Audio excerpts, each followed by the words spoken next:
नमस्ते। Money capital channel में आप सबका स्वागत है। तो आज हम इस वीडियो में विजी फाइनेंस लिमिटेड इस कंपनी का जो पेनी शेयर है उसके बारे में फुल इन्फॉर्मेशन देखने वाले हैं, ताकि हमें ये पता चल सके कि कंपनी हमें आने वाले दिनों में एक अच्छे रिटर्न देते हुए देखने को मिलेगी या फिर नहीं, और उसके साथ ही में हमें इस कंपनी में इन्वेस्टमेंट करनी चाहिए या फिर नहीं। तो इसके लिए कंपनी के रिलेटेड जो इंपॉर्टेंट पॉइंट्स है उसके बारे में हमें इन्फॉर्मेशन देखनी पड़ेगी, जैसे कि कंपनी का बिजनेस कौन सा है, कंपनी के फंडामेंटल कैसे, जिसमें कंपनी का प्रॉफिट एंड लॉस स्टेटमेंट में कंपनी किस तरह का परफॉर्मेंस कर रही है, कंपनी के बैलेंस शीट में कंपनी के ऊपर कितना बोरिंग्स है, और उसके साथ ही में कंपनी के कैश फ्लोज कैसे, और कंपनी की जो शेयर होल्डिंग है उसमें प्रमोटर की कितनी हिस्सेदारी है, इन सब के बारे में हमें इन्फॉर्मेशन देखनी पड़ेगी। और उसके बाद हम ये एनालिसिस कर सकते हैं कि कंपनी की ग्रोथ अच्छी होगी या फिर नहीं, और हमें इस कंपनी में इन्वेस्टमेंट करना चाहिए या फिर नहीं। तो कंपनी के रिलेटेड जो इंपॉर्टेंट पॉइंट्स है उसमें सबसे पहले कंपनी का बिजनेस है उसके बारे में हम इंफॉर्मेशन देखते हैं। तो विजी फाइनेंस इस कंपनी की शुरुआत 1994 से यहाँ पर हुई थी, और कंपनी हमें नॉन बैंकिंग फाइनेंशियल कंपनी के तौर पर, मतलब एनबीएफसी के तौर पर काम करते हुए देखने को मिली है, जिसमें फाइनेंशियल और उसके साथ ही में इन्वेस्टमेंट से रिलेटेड जो सर्विस है वो कंपनी प्रोवाइड करती है। तो कंपनी का जो बिजनेस है वो हमें फाइनेंस सेक्टर से यहाँ पर देखने को मिला, जिसमें कंपनी आने वाले दिनों में एक अच्छी ग्रोथ करते हुए देखने को मिलेगी। लेकिन अभी सिर्फ हमने कंपनी का बिजनेस देखा है, कंपनी का परफॉर्मेंस नहीं देखा। तो अभी कंपनी के परफॉर्मेंस के बारे में हमें फुल इन्फॉर्मेशन देखनी पड़ेगी, और उसके बाद ये जो कंपनी फाइनेंशियल सेक्टर में काम करती है उसमें कंपनी ग्रोथ कर पाएगी या फिर नहीं, उसके बारे में हम डिसाइड कर सकते हैं। तो सबसे पहले हम कंपनी का क्वार्टर फर्स्ट का जो रिजल्ट अभी अनाउंसमेंट हुआ है उसके बारे में इंफॉर्मेशन देखते हैं। तो अभी क्वार्टर फर्स्ट में कंपनी ने 54 लाख का सेल्स किया है, जो कि इसके कंपेरेटिवली क्वार्टर फोर में कंपनी का सेल्स है वो 32 लाख का था। तो क्वार्टरली बेसिस कंपनी का जो सेल्स है उसमें कंपनी ने अच्छी ग्रोथ की है। और वही अगर हम पिछले साल के क्वार्टर फर्स्ट में देखेंगे तो उस समय कंपनी ने 28 लाख का सेल्स किया था, जो कि अभी लगभग डबल का इस क्वार्टर फर्स्ट में हुआ है। तो क्वार्टरली और ईयरली बेसिस दोनों में कंपनी का जो सेल्स है उसमें कंपनी ने एक अच्छी ग्रोथ की है, जिसकी वजह से बाकी के पॉइंट में भी कंपनी ग्रोथ करते हुए देखने को मिल सकती है। तो मैक्सिमम टाइम कंपनी का जो सेल्स है वो कंपनी ने एक्सपेंस के कंपेरेटिवली ज़्यादा किया है, जिसकी वजह से ऑपरेटिंग प्रॉफिट है वो कंपनी ने मैक्सिमम टाइम प्लस में जनरेट किया है। और अभी क्वार्टर फर्स्ट में कंपनी का ऑपरेटिंग प्रॉफिट 44 लाख का है, जो कि क्वार्टर फोर में सिर्फ 0.08 हमें देखने को मिला था। तो एक शानदार ग्रोथ क्वार्टरली बेसिस कंपनी के ऑपरेटिंग प्रॉफिट में हुई है। और वही अगर हम पिछले साल के क्वार्टर फर्स्ट में देखेंगे तो उस समय कंपनी ने 23 लाख का सेल्स किया था, जो कि अभी इस क्वार्टर फर्स्ट में कंपनी ने 44 लाख का सेल्स किया है। तो ईयर और एयर बेस में भी कंपनी का ऑपरेटिंग प्रॉफिट में एक शानदार ग्रोथ हुई है, जो कि कंपनी के बिजनेस के लिए भी पॉजिटिव पॉइंट है। और उसके बाद ऑपरेटिंग प्रॉफिट मार्जिन के बारे में इंफॉर्मेशन देखेंगे तो अभी कंपनी का operating profit margin quarter first में 81.48% का है, जो कि क्वार्टर फोर में 25% का था। तो ऑपरेटिंग प्रॉफिट मार्जिन में एक शानदार ग्रोथ क्वार्टरली बेसिस हुई है। और वही अगर हम पिछले साल के क्वार्टर फर्स्ट में देखेंगे तो उस समय कंपनी का ऑपरेटिंग प्रॉफिट मार्जिन 82% का था, जो कि अभी 81% का देखने को मिला। तो छोटी सी जो ड्रॉप है वो हमें ऑपरेटिंग प्रॉफिट मार्जिन में ईयर और एयरवेज में देखने को मिला है। तो ऑपरेटिंग प्रॉफिट मार्जिन के जो परफॉर्मेंस है वो भी कंपनी के ठीक ठाक ही देखने को मिले। इसके बाद कंपनी का नेट प्रॉफिट है वो अगर हम देखेंगे तो नेट प्रॉफिट कंपनी का अभी क्वार्टर फर्स्ट में 24 लाख का हुआ है, जो कि क्वार्टर फोर में कंपनी ने सिर्फ 0.06 का नेट प्रॉफिट जनरेट किया था। तो क्वार्टरली बेसिस कंपनी के नेट प्रॉफिट में एक अच्छी ग्रोथ हुई है। और वही अगर हम पिछले साल के क्वार्टर फर्स्ट में देखेंगे तो उस समय कंपनी का 16 लाख का नेट प्रॉफिट था, जो कि अभी 8 लाख से बढ़कर 24 लाख कंपनी का हुआ है। तो नेट प्रॉफिट भी कंपनी का क्वार्टरली और ईयरली बेसिस बढ़ा है। और उसके साथ ही में कंपनी का ईपीएस भी देखेंगे तो ये भी क्वार्टरली और ईयरली बेसिस दोनों में इस क्वार्टर फर्स्ट में अच्छी ग्रोथ कंपनी ने की है। तो अभी क्वार्टर फर्स्ट का जो फाइनेंशियल रिजल्ट है उसमें कंपनी ने सभी सेगमेंट में अच्छी ग्रोथ की है, जो कि शॉर्ट टर्म के नज़र से एक अच्छा पॉइंट देखने को मिला है। लेकिन लॉन्ग टर्म के नज़र से और अच्छी इन्वेस्टमेंट के नज़र से अगर हमें देखना है तो कंपनी के प्रॉफिट एंड लॉस स्टेटमेंट देखने पड़ेंगे। तो इसके लिए सबसे पहले कंपनी का सेल्स है वो देखेंगे तो मार्च 11 में कंपनी का सेल्स 10 लाख का था। इसके बाद इसमें हमें कंपनी अच्छी ग्रोथ करते हुए देखने को मिली, और इसके बाद ये सेल्स 58 लाख, 74 लाख, 1.3 करोड़, 1.3 करोड़, 1.3.7 करोड़, 1.61 करोड़। इसके बाद मार्च 18 में 2.31 करोड़, इसके बाद 19 में 1.76 करोड़, मार्च 20 में 99 लाख, मार्च 21 में 94 लाख, और मार्च 22 में 1.22 करोड़ का कंपनी का सेल्स हुआ है। तो ठीक ठाक कंपनी सेल्स कर रही, ज़्यादा इसमें ग्रोथ भी देखने को नहीं मिली और ज़्यादा ड्रॉप भी इसमें नहीं देखने को मिला है।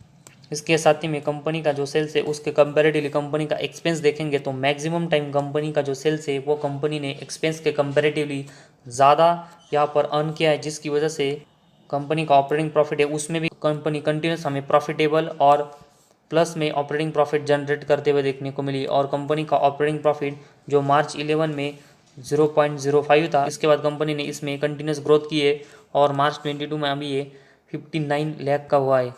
तो कंपनी के ऑपरेटिंग प्रॉफिट की जो ग्रोथ है वो भी ठीक ठाक देखने को मिली है। इसके बाद ऑपरेटिंग प्रॉफिट मार्जिन भी देखेंगे तो ये भी हमें कंटिन्यूस उसके जो परफॉर्मेंस है वो अच्छे देखने को मिले, लेकिन ये बहुत ऊपर नीचे हो रहा है। तो कंपनी को इसको सबसे पहले स्टेबल करना पड़ेगा ताकि एक डिसेंट और कंसिस्टेंट ग्रोथ कंपनी की हो, क्योंकि अगर कंपनी का ऑपरेटिंग प्रॉफिट और ऑपरेटिंग प्रॉफिट मार्जिन के परफॉर्मेंस है वो बहुत ऊपर नीचे होते हुए देखने को मिलेंगे तो कंपनी के लिए हमें ये नेगेटिव बात होते हुए देखने को मिलेगी, क्योंकि इसके बाद इसी वजह से कंपनी का जो शेयर है वो भी बहुत ऊपर नीचे होते हुए देखने को मिलेगा और अनस्टेबल कंपनी में हमें ज़्यादा इन्वेस्टमेंट आते हुए देखने को नहीं मिलती। तो इसके लिए कंपनी को परफॉर्मेंस सबसे पहले अपने स्टेबल करनी पड़ेगी। इसके बाद कंपनी का नेट प्रॉफिट है उसके बारे में देखेंगे तो मार्च 11 में कंपनी ने 1.72 करोड़ का जो नेट प्रॉफिट है वो जनरेट किया था। इसके बाद हमें अगले 4-5 साल अगर हम देखेंगे तो ये 1 करोड़ के नीचे ही कंपनी का नेट प्रॉफिट देखने को मिला। इसके बाद हमें 1 साल कंपनी का नेट प्रॉफिट 1 करोड़ के ऊपर देखने को मिला, लेकिन इसके बाद फिर से कंपनी का जो नेट प्रॉफिट है वो हमें 1 करोड़ के नीचे कंपनी अर्न करते हुए देखने को मिली और मार्च 22 में कंपनी का नेट प्रॉफिट 44 लाख का हुआ है। तो कंपनी का अगर हम मैक्सिमम नेट प्रॉफिट देखेंगे तो 2 ही साल कंपनी ने 1 करोड़ के ऊपर नेट प्रॉफिट जनरेट किया है। तो कंपनी के जो परफॉर्मेंस है वो बहुत ही छोटे देखने को मिले और उसके साथ ही में कंपनी का जो नेट प्रॉफिट का परफॉर्मेंस है वो अभी भी हमें अनस्टेबल देखने को मिला है। तो छोटा ज़रूर कंपनी का नेट प्रॉफिट है, लेकिन उसमें भी कंपनी का नेट प्रॉफिट बहुत ही ऊपर नीचे हो रहा है और उसके साथ ही में ईपीएस भी देखेंगे तो कंपनी का ये भी बहुत ही ऊपर नीचे हो रहा है। तो इसी वजह से कंपनी को अपना जो ईपीएस है वो भी स्टेबल करना पड़ेगा। तो overall profit and loss statement में कंपनी के जो परफॉर्मेंस है वो बहुत ही ऊपर नीचे हो रहे हैं। तो इसी वजह से कंपनी को इन सब के परफॉर्मेंस स्टेबल करके रखने पड़ेंगे ताकि कंपनी की एक अच्छी ग्रोथ हो और कंपनी में एक अच्छी इन्वेस्टमेंट आए। इसके बाद बैलेंस शीट के बारे में हम इंफॉर्मेशन देखेंगे तो उसमें तो मार्च 22 में कंपनी के जो रिजर्व है वो 3.41 करोड़ के, जो कि कंपनी इसको पिछले 4-5 साल से बढ़ाते हुए देखने को मिली, जो कि एक पॉजिटिव साइन है। लेकिन इसके कंपैरेटिवली अगर हम बोरिंग्स देखेंगे तो मतलब मार्च 22 में कंपनी का जो रिजर्व है 3.41 करोड़ का, उसके कंपैरेटिवली अभी कंपनी के मार्च 22 में ज़्यादा बोरिंग है, जिसकी वजह से कंपनी की बैलेंस शीट है वो अभी थोड़ी सी वीक हुई है। तो कंपनी को अपना जो बोरिंग्स है वो कम करना पड़ेगा ताकि कंपनी की बैलेंस शीट स्ट्रांग हो और कंपनी का नेट प्रॉफिट की जो ग्रोथ है वो भी बढ़े। तो जब तक कंपनी अपना बोरिंग्स कम कर देखने को नहीं मिलती और अपना सेल्स बढ़ाते हुए देखने को नहीं मिलती, तब तक हमें कंपनी के नेट प्रॉफिट और ऑपरेटिंग प्रॉफिट है उसमें ग्रोथ होते हुए देखने को नहीं मिलेगी। इसके बाद कंपनी का कैश फ्लोज है वो अगर हम देखेंगे तो अभी मार्च 22 में -0.46 लाख का कंपनी का नेट कैश फ्लो है। इससे पहले 2 साल कंपनी का नेट कैश फ्लो प्लस में ज़रूर था, लेकिन इससे पहले 2 साल कंपनी का नेट कैश फ्लो माइनस में भी था। तो कंपनी का नेट कैश फ्लो 1 करोड़ से कम और उसके साथ ही में प्लस और माइनस में देखने को मिला है। तो कंपनी को अपना जो नेट कैश फ्लो है वो भी स्टेबल करना पड़ेगा ताकि एक डिसेंट ग्रोथ कंपनी की आने वाले दिनों में हो। इसके बाद डेप्टर डेज के बारे में देखेंगे तो मार्च 22 में ये 0 देखने को मिला है।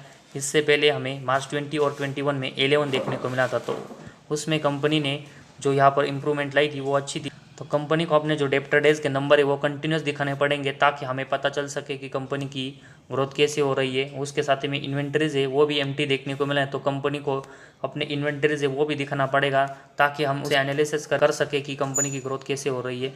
इसके बाद शेयर होल्डिंग पैटर्न के बारे में हम इन्फॉर्मेशन देखेंगे तो अभी जून 22 में प्रमोटर के पास 52.23% की हिस्सेदारी है और पब्लिक के पास 47.77% की हिस्सेदारी है। तो अभी डीआईज और एफआईज की जो इन्वेस्टमेंट है और अदर की इन्वेस्टमेंट है वो इस कंपनी में हमें देखने को नहीं मिले, क्योंकि कंपनी ज़रूर नेट प्रॉफिटेबल है लेकिन कंपनी की जो परफॉर्मेंस अनस्टेबल है, इसकी वजह से हमें एफआईज और डीआईज की जो इन्वेस्टमेंट है वो इस कंपनी में देखने को नहीं मिलेगी।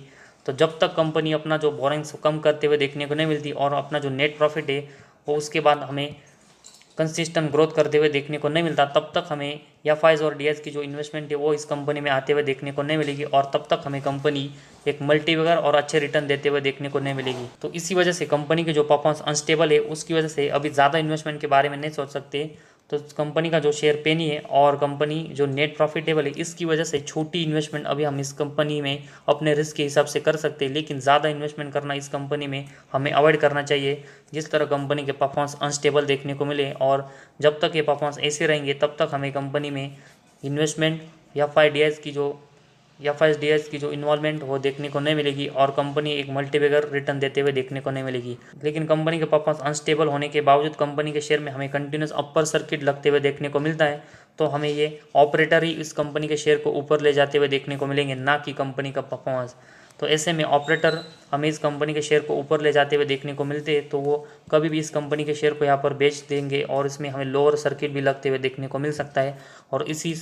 और इसी वजह से अगर हमने इस कंपनी में अभी ज़्यादा इन्वेस्टमेंट की और कंपनी में लोअर सर्किट अगर हमें लगते हुए देखने को मिलता है, तो कंपनी में हमें ज़्यादा लॉस भी होते हुए देखने को मिलेगा। तो इसी वजह से जब तक कंपनी स्टेबल परफॉर्मेंस करते हुए देखने को नहीं मिलती, तब तक हम इस कंपनी में इन्वेस्टमेंट के बारे में नहीं सोच सकते। तो आज हमारे इस वीडियो में बस इतना ही। अगर आपको हमारा वीडियो पसंद आया या फिर आपने पहली बार इस चैनल को विजिट किया तो इस चैनल को ज़रूर सब्सक्राइब कीजिए।